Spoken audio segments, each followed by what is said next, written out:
140 por una cosita chiquita. Hoy han subido cualquier cantidad, chicos, las laptops. Se ha duplicado, doctor, el precio. Y todo subido en costo de lo que es. Sí, mira, mi esposa me ha comprado una camarita que es una cosita chiquita que estaría ni 30 ni 50 soles antes, 140 soles, y todavía rogado, ¿ah? 3 tienditas no me había, unos cuantos no me están saliendo. Ahora, todo está caro, pues las laptops también han subido de precios, hoy se han triplicado, muy, muy caro ya, la gente, yo pienso de que ya muy abusivos.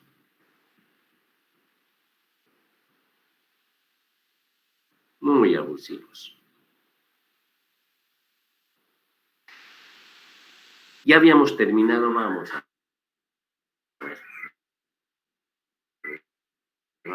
ver, chiquitos.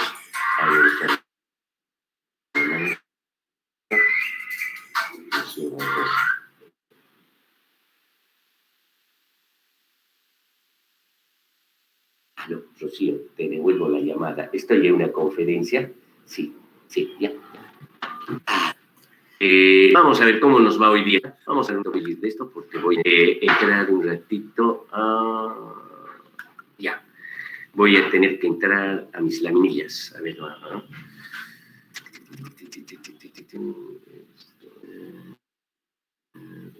aquí.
Listo, admitir. ¿Me están escuchando, verdad? Sí, doctor. Excelente, ya es que estaba bajando lo que les voy a explicar hoy día, rapidito lo vamos a hacer, porque 23, ya somos 23. Yo pienso que podemos ir, compartir, presentar ahora. Sí, presentar. Doctor, disculpe. Ahora. Doctor. Dime. Doctor, le habla sí, Carlos. Te escucho. Doctor, le quería decir, no se olvide usted de grabar las clases de hoy. Sí, mire, eso me estaba olvidando. Ya está, grabar la reunión. Y antes, doctor, antes que inicie las clases, de repente puede ver, creo que hay compañeros también que quieren agregarse, para estar evitando la interferencia durante su exposición, doctor. Ay, se salió.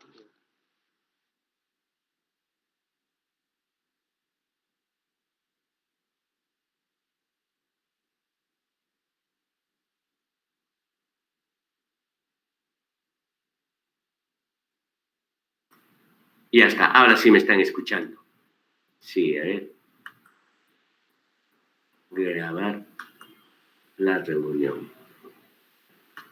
Aceptar. Listo, creo que se está grabando. A ver, voy a ver. Detener. Sí, no, sí se está grabando. Sí, porque está rojito ya. Perfecto.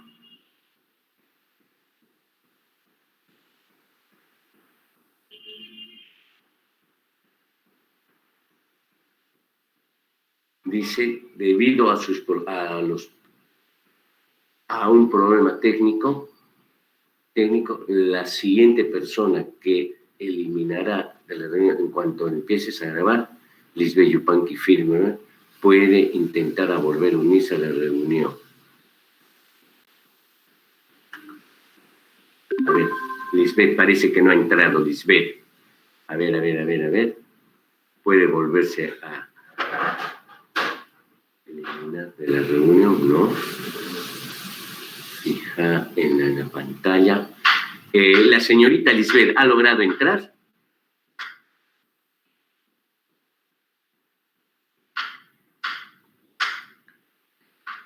A ver. Vamos a ver.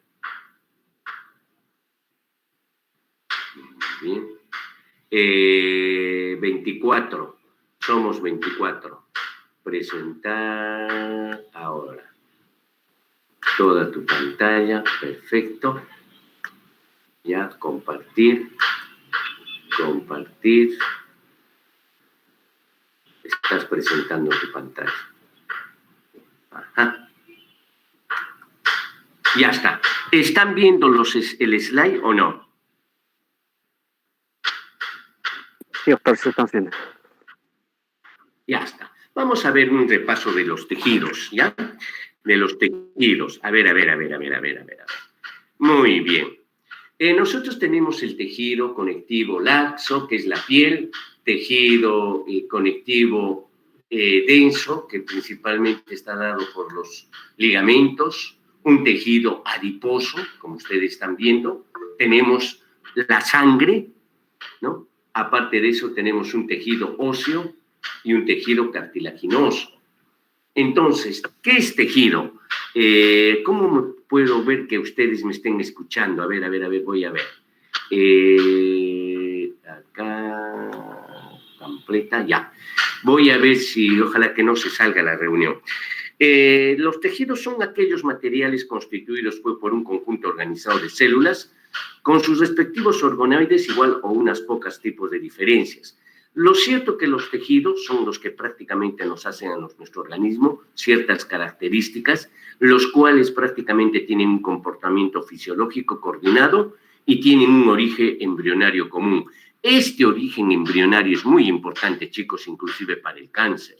Se llama histología, pues, al estudio de estos tejidos. En otras palabras, la reunión de células que presentan la misma morfología general, que cumplen las mismas funciones complementarias y que tienen el mismo origen embrionario, prácticamente es un tejido cartilaginoso, tejido conjuntivo y así. Entonces, los componentes de un tejido son las células, la sustancia intercelular y el líquido tisular, básicamente. Origen embrionario. Prácticamente ustedes cuando han hecho embriología, no sé si lo han hecho o lo harán recién, tiene sus etapas de grástula embrionaria que consta de 3 capas, ectodermo, mesodermo y endodermo. En el ectodermo tenemos el tejido epitelial, tejido nervioso, excepto la microglía porque proviene de otra capa. Tenemos los músculos del iris, básicamente. Del mesodermo tenemos el tejido epitelial, tejidos conectivos, tejido muscular, excepto los músculos del iris y la lengua, y la microglía.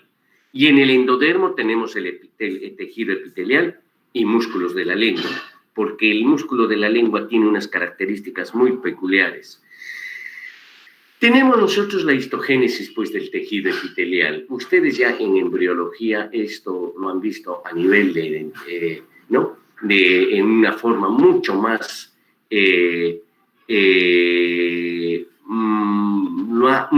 amplia. Lo cierto es que los tejidos animales, ¿no?, están compuestos por células que desempeñan una función específica, ¿no? Y ahí tenemos básicamente 4 tejidos: tejido epitelial, tejido conectivo, tejido muscular y tejido nervioso. Ya habíamos visto, nosotros nos hemos adelantado un poquito al tejido epitelial.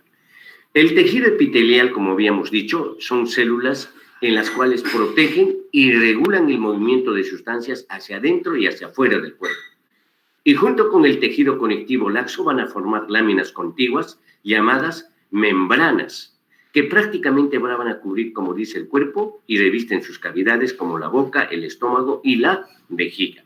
¿Me están escuchando, chiquitos, o no? Quiero un comprendido. Sí, doctor. Sí, doctor. Excelente, qué bueno, porque no vaya a ser que esté hablando al aire. Muy bien, acá nosotros tenemos la clasificación. Miren lo que yo les había dicho anteriormente. Esto es para cuestiones de tener un conocimiento, ¿no? Epitelio de revestimiento tenemos, miren, fíjense, un epitelio simple plano, un epitelio simple cúbico, porque miren, plano porque miren, estas celulitas son planas. Cúbico porque forman formas de cubos. Cilíndrico simple porque no tienen cilios, miren, si forman cilindritos. Pseudoestratificado como lo son las vías respiratorias, bien características. Tenemos un estratificado plano.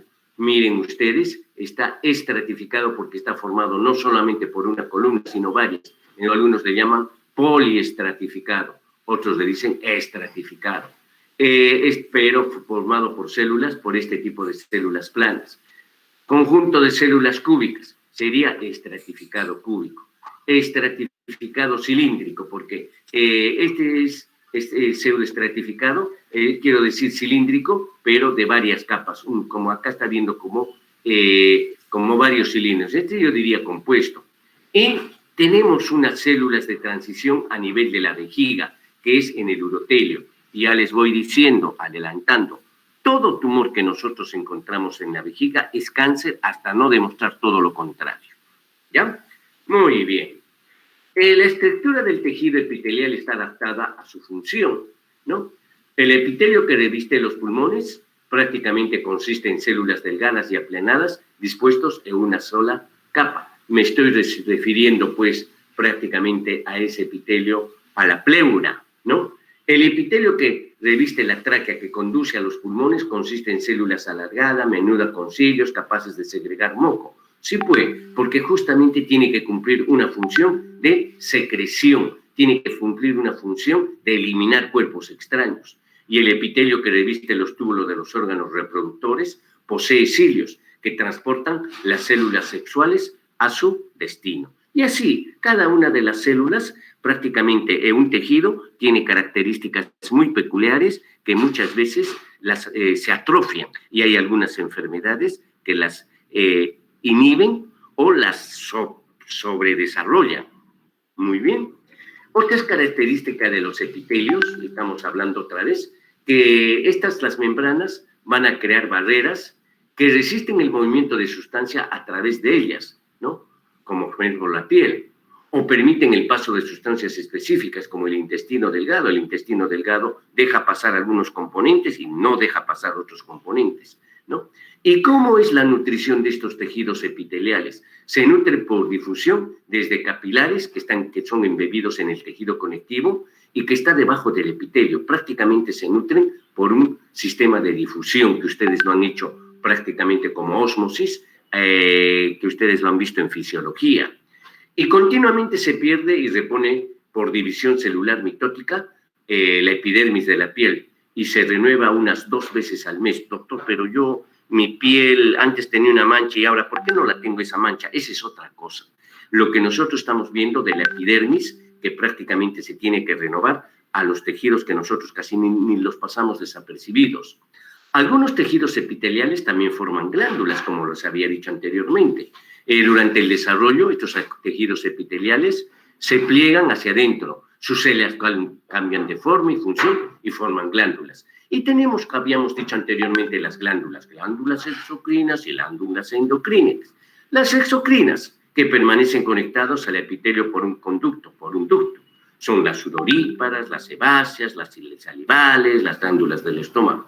Y las endocrinas que se separan del epitelio que les dio origen. Casi todas producen hormonas. Sí, pues las endocrinas. Exo botan hacia el exterior, pero no siempre, como lo son la del estómago. Pero las endocrinas son principalmente las que producen hormonas. ¿Me están escuchando o estoy hablando al aire? A ver, chiquitos, quiero un comprendido. Sí, doctor, pero parece que no está grabando. Qué bueno, parece que hoy día tenemos suerte.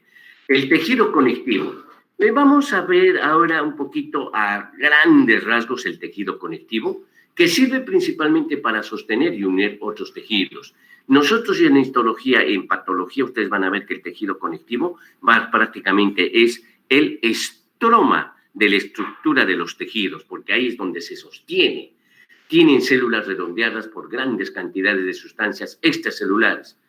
Por lo general son secretadas por ellas mismas, excepto la sangre y la linfa, que están entretejidos con hebras fibrosas de colágeno. Sí, pues, el tejido conectivo se forma principalmente de tejido colágeno y se divide en 3 tipos, miren, tejido conectivo laxo, tejido conectivo fibroso y tejidos conectivos especializados. ¿Para qué nos hacemos más problemas, chicos? El tejido conectivo laxo es una combinación de células epiteliales, las cuales van a formar membranas. Se nutre el epitelio formando la dermis. Tiene prácticamente una red difusa de fibras de trama abierta. Sirve principalmente para unir las células epiteliales a los tejidos subyacentes y acoginar y sustentar órganos. Básicamente esa es su función.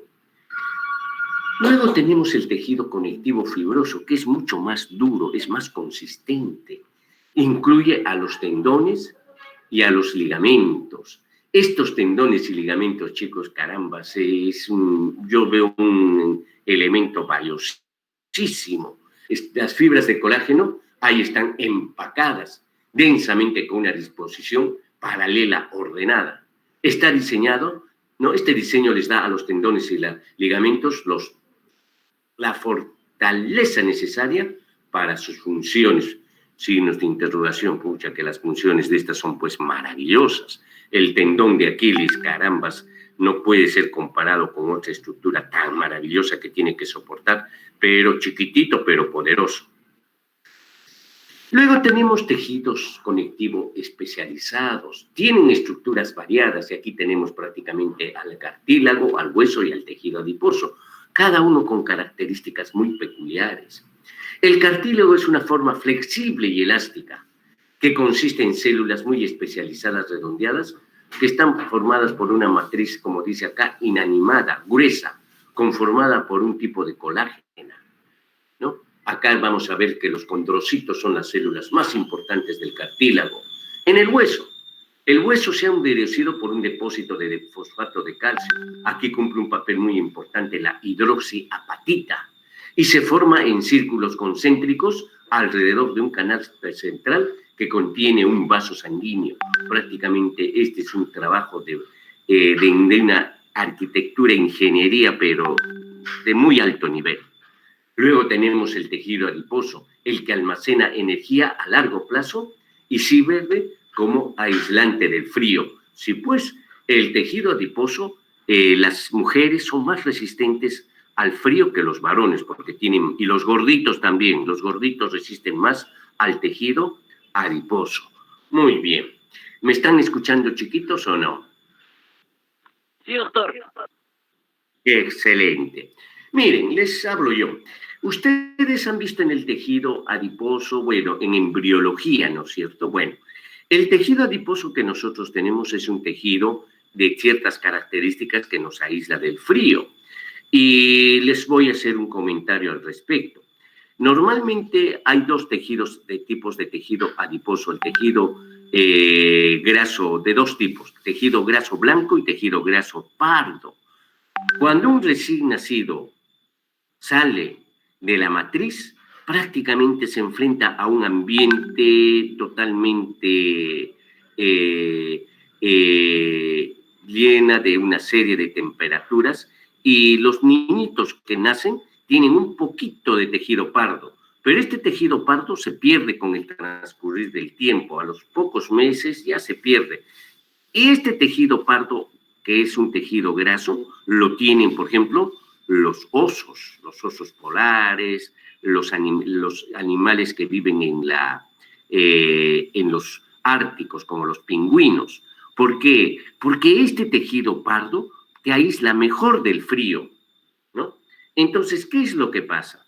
Se han hecho experimentos en los cuales algunos niños, algunas personas han conservado este tejido pardo.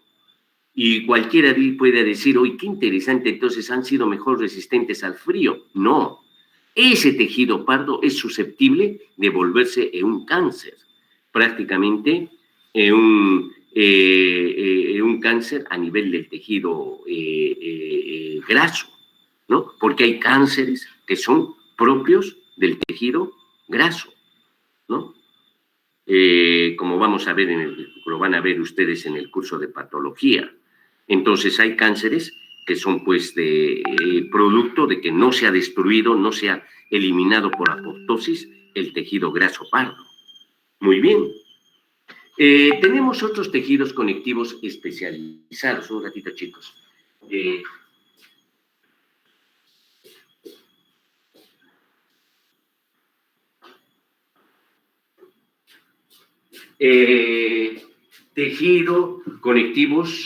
Tejidos conectivos especializados. Aunque son líquidos, la sangre y la linfa los consideramos como tejidos conectivos, porque se componen principalmente, obviamente, de líquidos extracelulares, pero también tienen una parte celular, ¿no? Que son los hematíes, los glóbulos blancos, los macrófagos, las plaquetas. En la sangre, pues, glóbulos rojos, glóbulos blancos, fragmentos de células llamadas plaquetas, que están embebidos de un líquido extracelular llamado plasma. Transporta oxígeno, nutrientes, CO2, desechos y hormonas. Y la linfa, que consiste principalmente en líquido que se ha filtrado de los capilares de la sangre. Y estos devuelven al sistema circulatorio por vasos sanguíneos, linfáticos. ¿Me están escuchando, no? Sí, doctor. Sí, ¿me están escuchando? Sí, doctor, estamos escuchando. O sea, me están escuchando, ¿no? Pensé que se había ido la señal. Parece que sus voces están llegando tardíamente. Ya está. Entonces, continuamos. Dentro de los componentes, en la sangre tenemos la sustancia intercelular, que es el plasma, y tenemos a las células o elementos figurados. Ahí, dentro de la sustancia intercelular, en el plasma tenemos el plasma y el suero. Suero menos plasma, suero, plasma fibrinógeno. Bueno, y en las células o elementos figurados tenemos los glóbulos blancos, leucocitos, básicamente. Pero, vamos a ver. Nosotros vamos a ver, bueno, los glóbulos rojos, pues que son células, pero células que han perdido su núcleo, pero cuando estaban en la médula ósea tenían núcleo.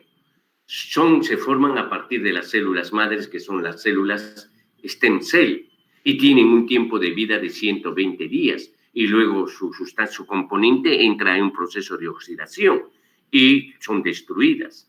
La función del glóbulo rojo, saben ustedes que es transporte de oxígeno, que se une a la hemoglobina, que es prácticamente una proteína.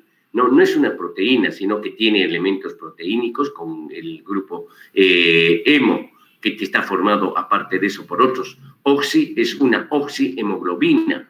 El CO2 también puede ser transportado unido por la hemoglobina, formándose la carbaminohemoglobina.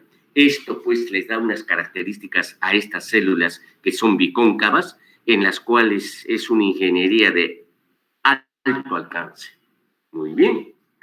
Los glóbulos blancos son los famosos leucocitos, ¿no? Y se encarga de la defensa del organismo. Son transportados directamente hacia los tejidos lesionados y por eso se habla del proceso inflamatorio. Proporciona una defensa rápida y enérgica. No poseen hemoglobina, por lo cual son células incoloras. Presentan núcleo, a diferencia del glóbulo rojo, que es anuclear. El origen. Todos estos se originan pues de la médula ósea roja, por eso se le dice MOR, médula ósea roja. Los linfocitos se forman también en los ganglios linfáticos, vaso y timo. Acá, ¿me están escuchando, chiquitos, o no? Sí, doctor, estamos escuchando. Ya. Miren, chicos, los linfocitos para mí son las células más difíciles de poderlas entender. Ustedes se van a dar cuenta que en el VIH-Sida los linfocitos CD4, CD8, los linfocitos, y estos linfocitos no los podemos entender. Yo diría son las células que son muy difíciles de poderlas entender. Tanto así que cuando hay un cáncer de los linfocitos, que son los linfomas, válgame Dios, la clasificación que se tiene de los linfomas, principalmente de no Hodgkin, es tranca. Cada vez va cambiando y hay diferencias entre uno y otro. Estos linfocitos son muy complejos, muy difíciles de poderlos entender. Tiempo de vida de todos estos glóbulos blancos es variable, a veces de horas o años, como son los linfocitos. Y los linfocitos a veces se organizan de una forma que forman los ganglios linfáticos, ¿no? Y aparte de eso, estos linfocitos, yo diría que son unas células muy difíciles de entenderlas. Fíjense, la característica de los glóbulos blancos es que tienen una quimiotaxis, una diaperesis, movimientos amiboides, un proceso de fagocitosis, en el cual por quimiotaxis tienen la capacidad del leucocito de ser atraído por sustancias químicas, sustancias quimiotácticas que son liberadas en el sitio de la lesión. Prácticamente ellos conversan con el sitio de la lesión de una forma de una biología molecular avanzada. Diaperesis, la capacidad de atravesar las paredes de los capilares sanguíneos sin ser lesionados. O sea, al decir diaperesis, esa estructura del citoesqueleto es que varían. O sea, que ustedes, desde el momento en que el glóbulo blanco prácticamente se forma como una estructura modificable, es que en su citoesqueleto está habiendo cambios estructurales, contracciones de la fibronectina, de elementos laminares, prácticamente yo diría, reacciones químicas complejas, de tal manera de que esto nuevamente después regresa a su estado normal. Es una cosa maravillosa de contracción, relajación, rompimiento de una estructura, reestructuración de esa estructura, es una cosa maravillosa. También tienen movimientos amiboide, porque tienen un desplazamiento que realiza fuera de los vasos sanguíneos por la emisión de pseudópodos. O sea, en otras palabras, estos glóbulos blancos nadan a través del líquido extracelular. O sea, no se quedan ahí. ¿Cómo se desplazarán? Se desplazan de una forma prácticamente mediante pseudópodos, mediante movimientos amebioides, ¿no? Y aparte de eso, tienen la capacidad de fagocitosis. Es el englobamiento de gérmenes y partículas extrañas con la finalidad de destruirlas por medios enzimáticos. Y a veces no tienen las enzimas necesarias y a veces los gérmenes nos ganan, ¿no? Y en la fagocitosis ustedes van a ver que hay el proceso de opsonización. No sé si ustedes han hecho en biología molecular lo que es la fagocitosis, la opsonización. Y la opsonización, ¿me están escuchando o no me están escuchando, chiquitos? Sí, doctor, sí lo estamos escuchando. Ya está. Para que nunca se les vaya el concepto de opsonización. A veces nosotros cuando relacionamos con la vida cotidiana algún concepto, no se nos va fácilmente de la cabeza. Por ejemplo, ustedes le dan un pancito y ese pan les gusta, no les gusta mucho, pero si a ese pan le ponen una salchicha o le ponen mantequilla o le ponen una hamburguesa o le ponen un chorizo, ese es el proceso de opsonización. Los leucocitos son bien exquisitos. No se comen las cosas así nomás, cualquier cosa. Tienen que ser opsonizados. Y el proceso de opsonización es un proceso bioquímico, es un proceso de cambios biomoleculares, que ese producto vienen unos elementos que condimentan al producto que va a ser opsonizado. Y una vez que es opsonizado, es que recién el fagocito se lo come. Es lo que hacemos con la carne. A nosotros nos ofrecen carne fría, carne cruda, pero hacemos un proceso de calentamiento y lo opsonizamos, lo calentamos y luego recién nos lo comemos. O viceversa, o en otros procesos, le echamos salsita, pimientita, le damos un condimento. O sea, la opsonización es una forma de condimentar el producto que va a ser fagocitado para que estas células se las coman, en otras palabras, exquisitamente. Ese es el proceso de opsonización. Lo han entendido, bien difícil que se les vaya, pero ustedes ahora lo tienen que ampliar, ese proceso de opsonización. ¿Lo han entendido o no? ¿Me escuchan o no? Sí, doctor. Sí, doctor, sí lo escuchamos. Excelente, ¿no? Bueno, chiquitos, entonces que no se les vaya nunca ese concepto cuando les dicen opsonización. Muy bien, continuamos. La clasificación, prácticamente, se clasifican de acuerdo a la presencia o ausencia de granulocitos específicos. Estamos hablando prácticamente de los elementos formes de la sangre, ¿no? De los leucocitos, de los glóbulos blancos. Pueden ser granulocitos, porque poseen granulos. Se les llama también polimorfonucleares y se divide en tres tipos. Tenemos a los neutrófilos, eosinófilos y basófilos. Uy, ha sonado un sonidito. ¿Alguien está saliendo o se ha ido la voz? A ver, un tema incomprendido, chicos. Sí, doctor, sí, doctor, está bien. Escuchamos. Está bien, ¿no? Sí, ¿Alguien doctor. realmente se abre? Ya. Miren, acá tenemos más o menos, se dividen en tres tipos, neutrófilos, eosinófilos, basófilos. Prácticamente tenemos de los neutrófilos con unas características peculiares, los eosinófilos y los basófilos, que ya lo vamos a ver más adelante. Acá tenemos, miren, los neutrófilos, los eosinófilos y los basófilos. Tenemos elementos agranulocitos, que no tienen agranulocitos, que carecen de granulaciones en el citoplasma. También se les llama mononucleares. Su núcleo no es segmentado y son de dos tipos. Tenemos los monocitos y los famosos linfocitos. Muchas veces los monocitos presentan núcleo de forma arriñonada. Cuando salen a los tejidos, adquieren su capacidad de fagocitosis, denominándose macrófagos. Los macrófagos prácticamente se encuentran en los tejidos, porque han salido del torrente sanguíneo. Constituye la segunda línea de defensa del organismo y obviamente que los linfocitos son los más difíciles de poderlos entender. Más o menos nosotros tenemos en la sangre de 20 a 30%. Los monocitos en menos cantidad. Estos porcentajes de los granulocitos, de los neutrófilos, eosinófilos y basófilos, por ejemplo, neutrófilos, del 60 a 70%. Cuando hay una del debajo de 60%, entra en una neutropenia. Por ejemplo, en la fiebre tifoidea nos da una neutropenia. Y cuando está por encima de 70%, decimos, hay prácticamente aumento de los neutrófilos. Hay una neutrofilia. Entonces, son enfermedades infecciosas, la gran mayoría. Igual vemos de los eosinófilos. Cuando los eosinófilos están altos, sospechamos muchas veces de problemas parasitismo, de parasitarios.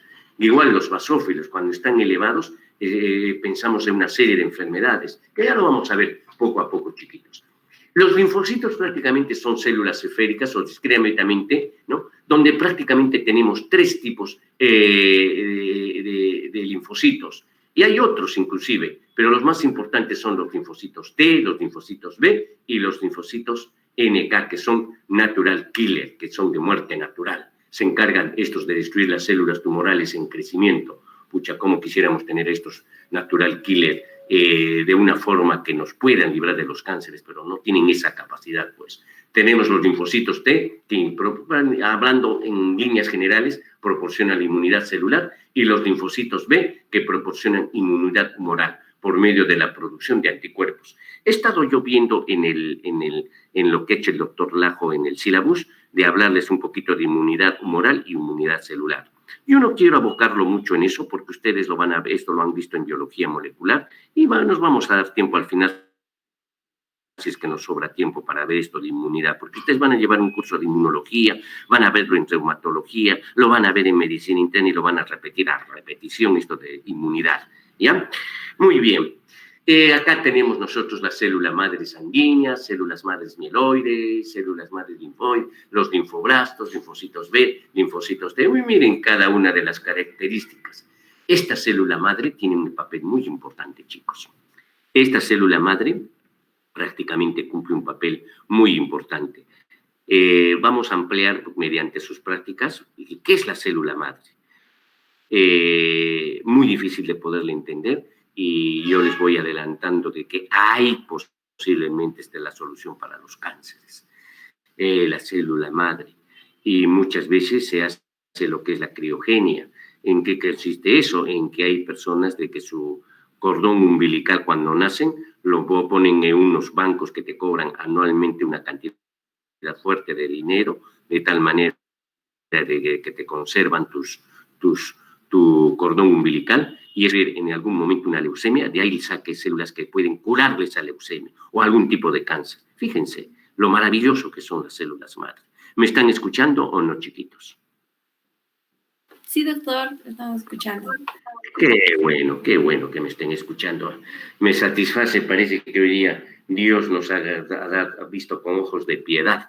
Bueno, y ahí tenemos nosotros glóbulos blancos y ahí tenemos un neutrófilo. Mire, ahí nadando entre los glóbulos rojos, ¿no? Las plaquetas son los famosos trombocitos, ¿no? Normalmente son de 200 a 400.000 en el torrente sanguíneo. Su origen es en la médula ósea roja, por fragmentación del citoplasma, y anteriormente se están como estructuras grandes que son los megacariocitos. Cuando nosotros encontramos en el torrente sanguíneo megacariocitos es porque las cosas están caminando mal. Su forma es ovoide, su aumento se llama trombocitosis y su disminución se llama trombocitopenia. Su tiempo de vida es 8 a 10 días. ¿Por qué? En nosotros, y la estructura presenta membrana celular y citoplasma. Nosotros cuando encontramos elementos jóvenes, muy jóvenes de la sangre en el torrente sanguíneo, eso es malo. Es como si nosotros tuviéramos un ejército compuesto en el tiempo de Hitler, adultos jóvenes por encima de 18 años. Pero llega un instante en que se pierde la batalla y se tenemos que utilizar a los niños, a los adolescentes, a niños de 8, 9, 10 años para combatir la guerra. Es igualito lo que pasa en nuestro organismo. A veces ya se agotaron nuestras defensas de los adultos y optamos por tener a los elementos jóvenes. Y eso es lo que pasa en las leucemias. Ahí vamos a encontrar elementos promielocíticos, proeritroblastos. Prácticamente a los glóbulos rojos los vamos a encontrar con un núcleo que ya no serían, pues son los eritroblastos. Cuando nosotros encontramos eritroblastos, la cosa es grave para los pacientes. Que ustedes lo van a ver en el curso de hematología, básicamente. Las propiedades, pues, de cada uno de que se llama de las plaquetas, es que tienen una función de adhesividad, propiedad de adherirse a un vaso lesionado, y tienen una propiedad de agregabilidad. Las plaquetas se agregan entre sí para formar un tapón plaquetario. ¿Se dan cuenta? Cuando nuestras plaquetas están bajas, sangramos, ¿no? Luego se forma el coágulo de fibrina, que detiene de etapas que tiene lugar cada vez que se lesiona sangre, ¿no? Que obviamente también cumple, pues, en el papel de la coagulación, pero bueno, porque la coagulación, ustedes, como han visto en fisiología, hay una vía extrínseca y una vía intrínseca. Y dentro de estos hay factores de la coagulación, ¿no? Factor 1, 2, 3, 4. Muchas veces cuando uno de ellos falla, creo que es el factor 8, viene pues la hemofilia, ¿no? Que es un problema sanguíneo que lo tuvo el príncipe, prácticamente el hijo del zar en Rusia, en el año, su hijo del príncipe del zar Nicolás, su hijito lo tuvo. Y se aprovechó de esto este personaje que aparentemente creía que lo estaba, pero lo hipnotizaba, Rasputín, una historia muy interesante de la Rusia. Estos personajes fueron fusilados prácticamente en el año 1918, después de la Revolución Rusa que vino en el año 1917. Lo cierto es que la sangre, pues, hay una serie de enfermedades de la sangre. A propósito, chicos, ¿cuántos tipos de sangre conocen ustedes? ¿Cuántos tipos de sangre hay? Cualquiera de ustedes, tribuna libre. A ver, quiero preguntarles, para hacer un poquito amena la clase, que ya lo vamos a terminar dentro de un ratito, porque a las 2 de la tarde mi esposa tiene una conferencia. Yo también han organizado un cursito, por eso que lo vamos a terminar un poquito antes, chiquitos. A ver, díganme, ¿cuántos tipos de sangre hay? Cualquiera, si me están escuchando. Doctor, los más conocidos creo que son 4. Bueno, 8. 4. ¿Alguien tiene otra idea? Cualquiera. Equivóquense.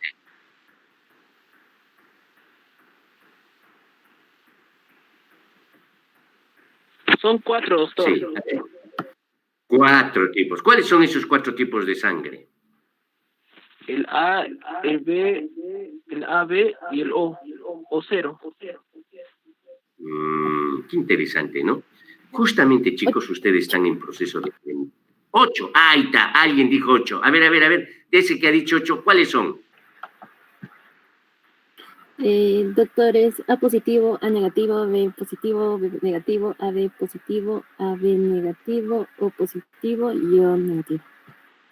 Eso está mejor. Claro. Eso es para fines de transfusión sanguínea. Ojito, chicos. Eso es para fines de transfusión sanguínea. O sea, si alguien les pregunta cuántos tipos de sangre hay, ¿saben cuántos tipos? ¿Cuántos seres humanos existen sobre la faz de la Tierra o han existido? Jamás va a haber, pues, un tipo de sangre, porque eso es para fines de, lo que dice la señorita, es cierto, para fines de transfusión hay 8 tipos, no 4, porque ustedes no sé si habrán estudiado mal llamado O, es 0, porque hay se dividen los aglutinógenos y las aglutininas, antígenos, anticuerpo. Al antígeno se llama aglutinógeno y al anticuerpo hay aglutininas y aglutinógeno. El anticuerpo, el antígeno es el aglutinógeno y la aglutinina es la aglutinina. Bueno, lo cierto es que no les quiero confundir. Lo cierto que yo les quiero decir, porque dentro de los grupos sanguíneos, eso es para fines de transfusión, hay enfermedades, ¿no?, que tienen que ver con las cadenas alfa, con las cadenas beta, hay una enfermedad de Epsilon, hay una enfermedad, eso en hematología lo van a agrandar. Por eso les digo, si lo vemos nosotros semánticamente, hay cuántos grupos, cuántos seres humanos existen o han existido sobre la faz de la Tierra. Millones de millones, trillones, cuadrillones, no sé. Un número muy grande de tipos de sangre. Ahora, para fines de transfusión hay 8 tipos. Y de estos 8 tipos, pues, el A, que tiene la aglutinina A. El B, aglutinina B. El AB tiene los 2. Y el 0, que no tiene ninguno. Y tenemos una proteína que lo tienen unos monitos que son el Reus. Hay algunos, la gran mayoría la tenemos esa proteína, por eso somos RH positivos. Y muy pocos son RH negativos. ¿Y cuál es el dador universal y cuál es el receptor universal? ¿Alguien me puede decir quién es el dador universal?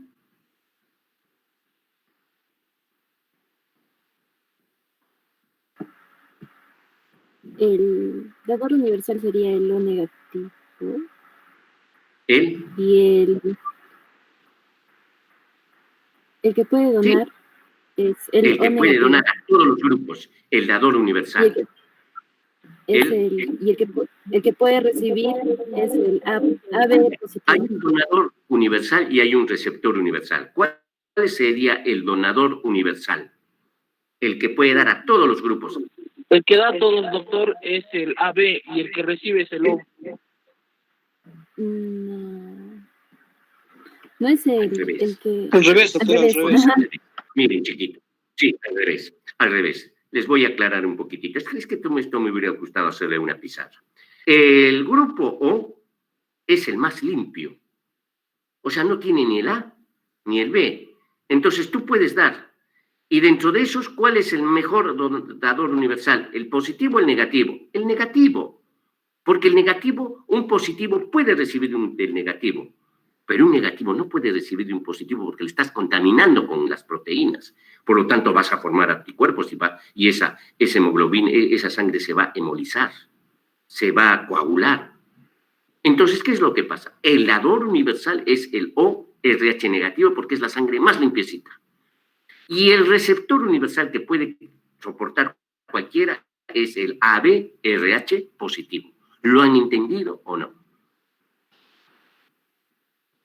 Sí, doctor. Sí, doctor. Claro. Sí, porque ustedes van a estar en una situación muchas veces en emergencia. Obviamente lo ideal es que den el grupo A al grupo A, el grupo B al grupo B, el grupo AB al grupo AB. Si es positivo, positivo. Pero el negativo sí puede dar al positivo. El problema es cuando la persona es negativa. El negativo no puede recibir de un positivo. Por eso que cuando uno tiene un grupo sanguíneo negativo, válgame Dios, consigue esa sangre, es difícil. Por eso que últimamente los RH negativos pertenecen a un club. Se han asociado para que entre ellos, ante una emergencia, se puedan comunicar para donarse sangre. A ver, encuéntrate un RH negativo, es como sacarse un bingo, ¿no? Es difícil. Difícil encontrar un RH negativo. Pobrecitos, cuando tienen un accidente y pierden mucha sangre y por falta de sangre se mueren, pues porque no hay RH negativo en los bancos de sangre. Es oro en polvo los RH negativos. Bueno, oro en líquido, diría, ya no en polvo, sino en líquido. Lo cierto es que, chiquitos, que ustedes tienen que saber eso. Y les hago un positivo. ¿Puede recibir de un ORH positivo el grupo A? ¿Puede recibir o no? ¿Qué dicen? ¿Me escuchan o no? No, doctor, no puede recibir. No puede recibir, doctor, no puede Sí recibir. puede recibir. No, sí puede recibir ante una emergencia.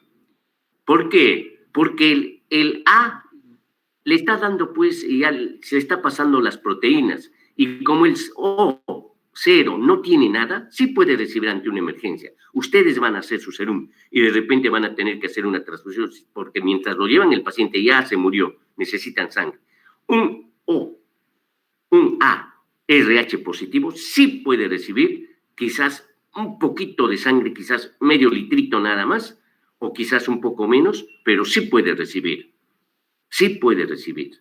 ¿Por qué? Porque, a ver, un poquito de imaginación. Si el A ya está contaminado con el A, el O no le está contaminando porque tiene 0, no tiene nada. Y si es positivo, no hay problema. Pero eso solamente una cantidad mínima, por lo menos para salvar la vida del paciente.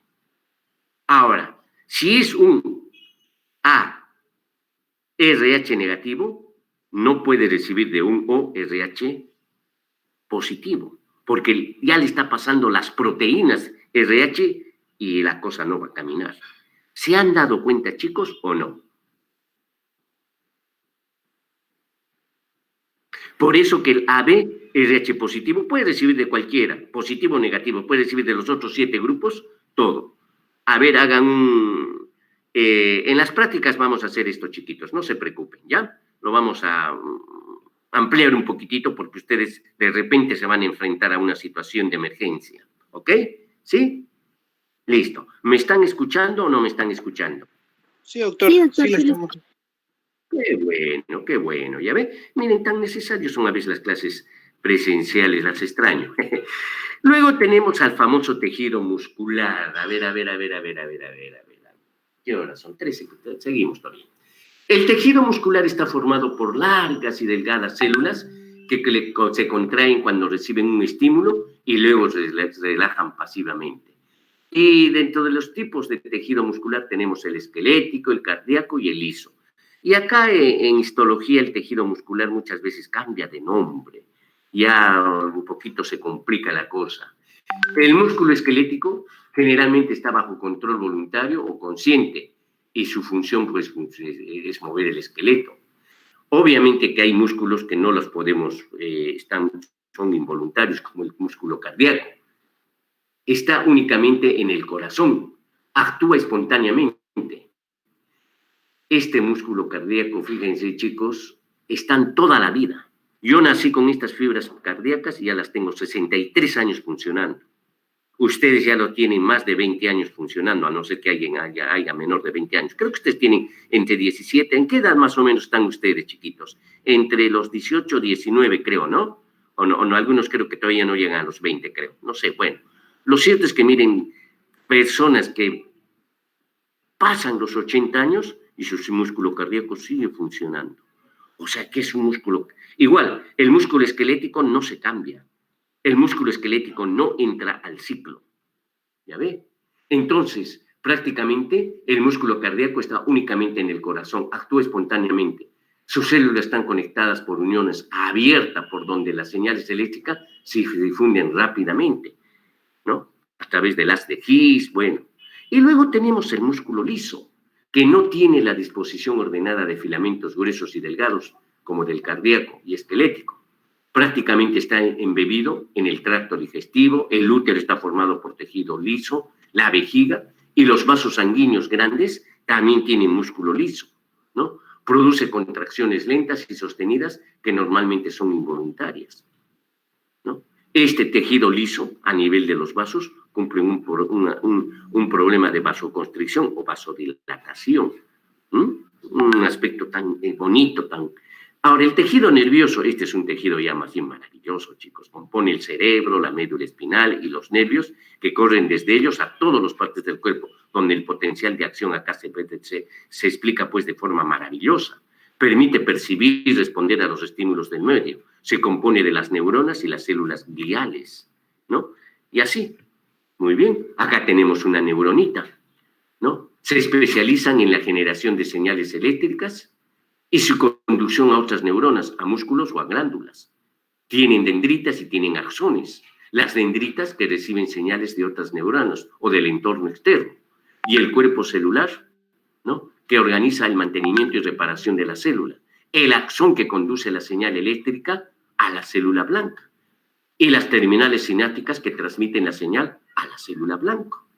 Y luego tenemos las células gliales. Rodean, sostienen y nutren a las neuronas, además de que regulan la composición del tejido extracelular para que las neuronas funcionen óptimamente. Las neuronas son muy exquisitas. Prácticamente las células gliales son sus mayordomos, son sus sirvientes. Una intoxicación a nivel del cerebro por una hipoxia, primero se mueren las células gliales y luego recién la neurona. En otras palabras, se inmolan las células gliales primero y después las neuronas, ¿no? Vamos a ver. Terminamos. Qué bueno. Listo, chiquitos. Entonces, como está grabado, yo pienso que vamos a ver. ¿Cuándo nos toca la próxima clase? Prácticas todavía no vamos a hacer. Voy a ver la forma como los voy a organizar, chiquitos, ¿ya? ¿Me escuchas? Sí, doctor, lo escuchamos. Y ya está. ¿Cuándo nos toca la siguiente clase? Creo que el lunes, no estoy muy seguro. A ver, mira. Nos toca, Carlitos, ¿cuándo nos toca? Ahorita no he visto mi horario. A ver, un ratito. Miércoles, doctor. El miércoles. Miércoles, doctor. Ya. El miércoles nos vemos. Así es que no pasa nada, chicos, ¿ya? El miércoles a la misma hora nos vemos y un poquitito, una forma dinámica. Ya veremos, chiquitos, ¿ya? Cuídense bastante y que tengan un bonito fin de semana, ¿ya? Nos vemos, cuídense. Gracias, doctor, hasta luego. Hasta luego, doctor. Nos vemos, cuídense, chicos. Nos vemos, cuídense bastante.